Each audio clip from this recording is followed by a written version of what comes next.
preliminaries here. We're going to step aside, take a quick break, and then we'll be right back with more and get you back inside this news conference here on Florida Live.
Welcome back into Florida Live. Here is a live look in Tallahassee. Governor Ron DeSantis speaking now at this news conference where they're making an announcement about reimbursement checks from the federal government to help these local law enforcement agencies that are helping with immigration enforcement efforts. Governor DeSantis just talking moments ago about that 4-day operation in Brevard County that we brought you that news conference live earlier today on Fox 35 News Plus here on Fox Local. So let's go ahead and listen back in as the governor speaks live in Tallahassee.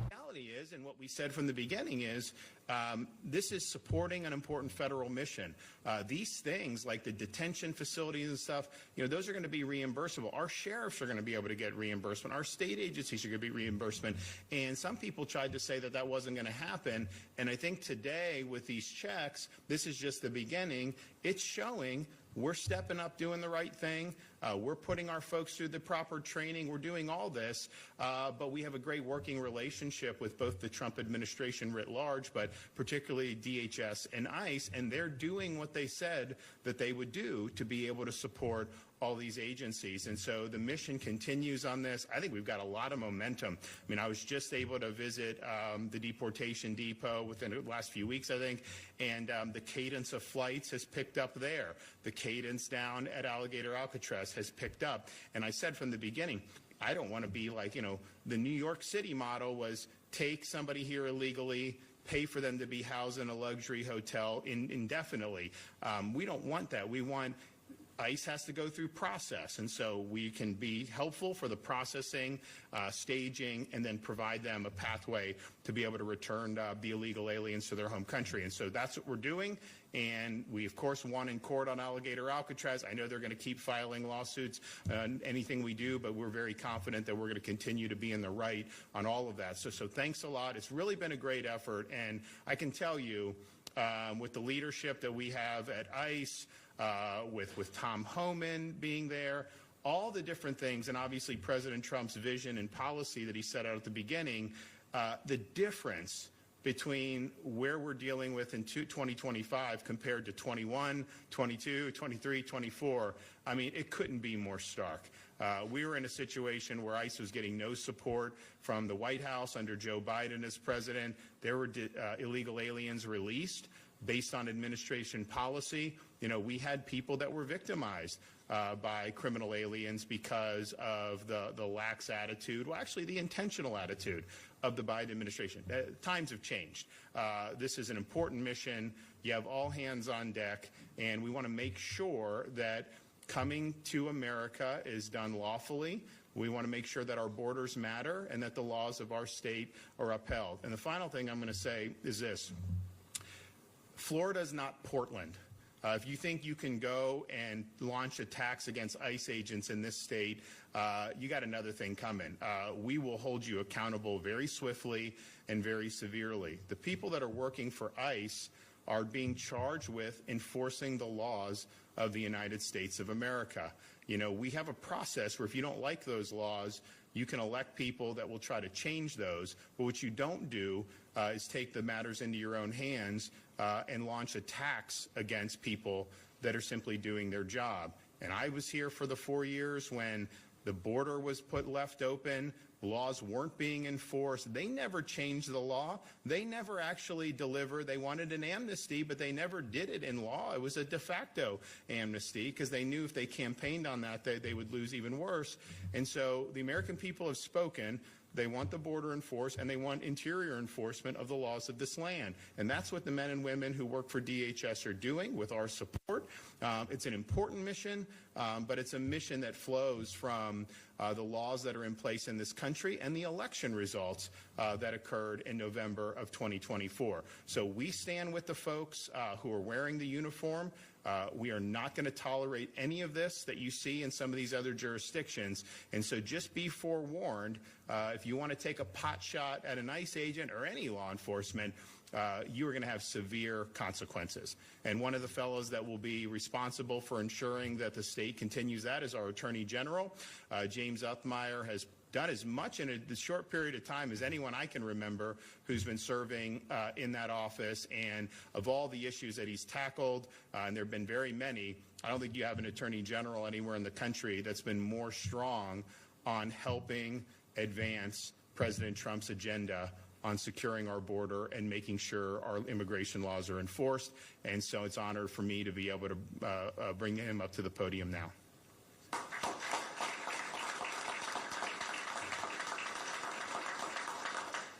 Thank you, Governor. Florida is all in on helping the Trump administration to deliver on their promises to secure the border for once and for all and to detain as many illegal immigrants as possible and get them back where they came from. All of our agencies working with all of our state law enforcement, all of our sheriffs, and that only happens because of the leadership of Governor DeSantis at the top. The tone is set. We have our orders, and we're going to carry them out, and we will deliver for the Trump administration. It's amazing what happens when you enable law enforcement to actually enforce the laws. We've got record crime lows here in Florida. They keep getting lower, and it's because we get it. If you support law enforcement, if you give them the tools they need to be successful, and then let them go do their job, they will protect our families and they will keep us safe. Just last week in Polk County, we announced over 240 arrests in a human trafficking child predator sting, and 48 of those arrested were illegal immigrants. 48. Every week we have one of these stings, whether it's drug trafficking, human trafficking, and there's always a large number of people that are illegal immigrants. And it shows, it highlights the dangers that came in through the open border, the large amounts of crime that came in through the open border. Now, not everybody is malicious that's here illegally. I get that. And to those people, I say, take the federal government up on their offer, the $1,000 and the free flight back to where you came from, where you remain eligible to come into this country lawfully. And for those out there that are evil, that are malicious, here in Florida, we're coming for you. Now, to our leadership at ICE, thank you. It's been a great partnership. I reiterate what the governor said. If anybody out there is trying to intimidate, threaten, or obstruct the ability for federal law enforcement partners to do their job, we will be watching and we will hold you accountable. We launched a partnership with our state police and ICE where if people are doxing or revealing personal information about these federal agents or their families, we're going to be there and we're going to hold you accountable. That is against the law. And by God, if you injure or attempt to target one of these officers, we will prosecute you to the absolute fullest. So I conclude by thanking our law enforcement. We've got the best state law enforcement, the best sheriffs in the country. They work together every day to make this the safest state to raise a family. It's been an honor to have their backs. Our highway patrol is up and down the state. You see them on the side of the road. You see them doing the Lord's work, enforcing the law, and it's an honor to support them. So with that, I'll introduce Director Dave Kerner that oversees the highway patrol.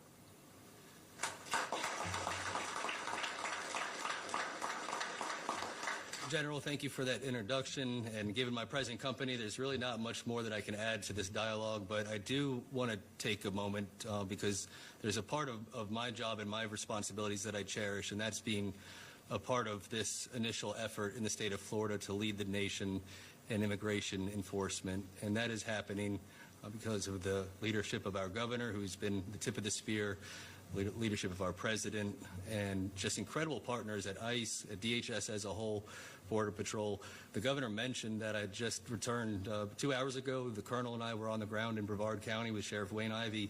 We apprehended over 400 illegal immigrants in 4 days. It wasn't just state troopers. It was agriculture officers, Colonel, excellent job, ABT agents, Secretary doing amazing work. It's FWC on the coastline doing their mission. It's FDLE targeting these criminal illegal aliens and going and grabbing them out of their places of work or home, wherever they're at. Lottery was out there with us. It was an amazing experience. But I say all that to say that Executive Director of the Florida Department of Highway Safety and Motor Vehicles, Dave Kerner, speaking now at this news conference as we hear more about immigration enforcement here in the state, which has been a big focus over the past 9 months or so. We're going to take a quick break here on Florida Live, but we'll be right back after this.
Welcome back into Florida Live. I want to get you back to this news conference.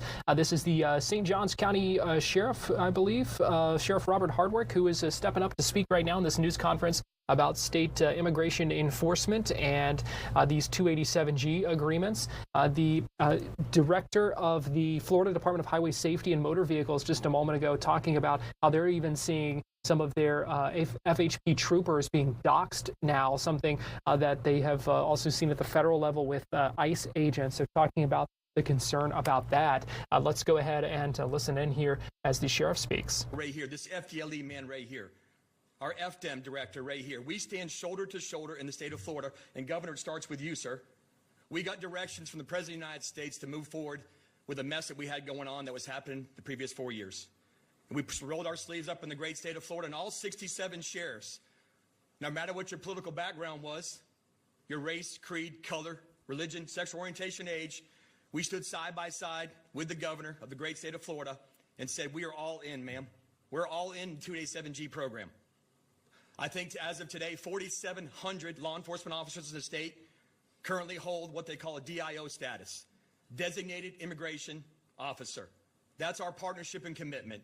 But what we also did, sir, was we stepped up with our federal partners and said, you're going to reimburse us. We've heard that a lot of times, Deputy Secretary, before the President of the United States was current in office, and the governor supported us financially over the years because we never could wait for any more funding. We just drove forward with the mission. But, ma'am, you have stepped up, and a lot of these agencies, and I know it's not you, it's you and your amazing team, but we have got paid over the last 4 days, 3 or 4 days, with more coming in.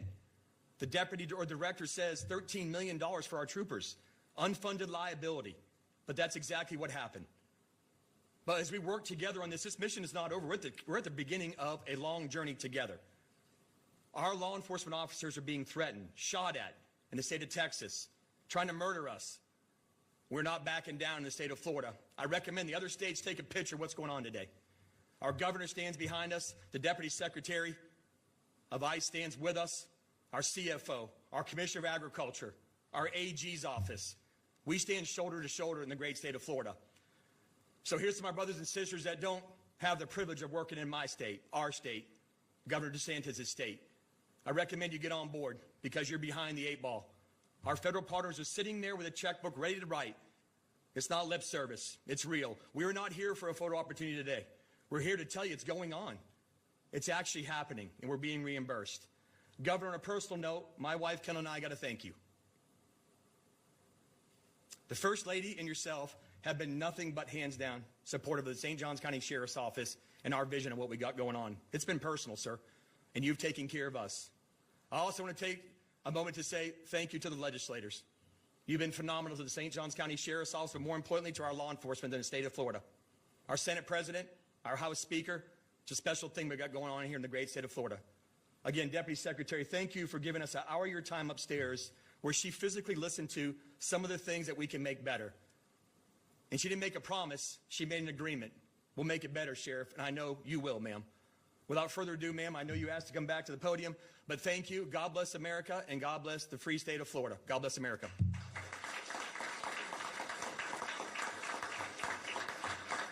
With that, I'll announce the exciting part. So thanks to President Trump and Secretary Noem's big, beautiful bill, we are able to give out $1.7 billion to state and local law enforcement. Today, I'd like to present a check to the state of Florida for over $28 million and to local law enforcement for over $10 million.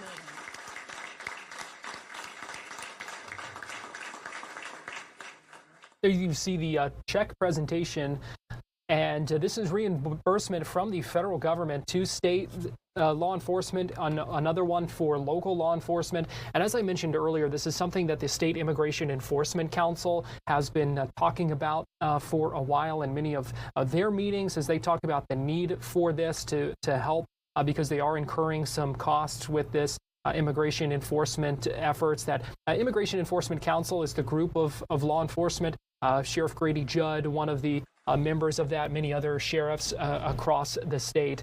We've also heard a lot of talk about the 287G agreements and the importance of those. We should note this week that a judge dismissed a lawsuit by South Miami that was seeking some clarity on whether cities had to sign these 287G agreements. We know there had been a lot of pressure on cities and counties to do so in line with the state law when it comes to immigration enforcement. A couple of other cities had kind of pushed back on this and ended up voting down those agreements before facing pressure and taking some steps. Now, South Miami never took any action on that, but decided to challenge it. That lawsuit thrown out this week. And again, there are some questions that remain, but the mayor of South Miami says he believes he got the answer needed, that cities that don't have jails don't necessarily need to sign these 287G agreements as long as they don't specifically vote one down. So more to watch in that space in the coming weeks as well. Well, thanks for joining us on Florida Live on this busy day. We are here weekdays at 2 o'clock, and we also do a lot of streaming. We've been streaming all day here on Fox Local, where the news and weather and sports will continue next. So keep it here. Thanks for joining us.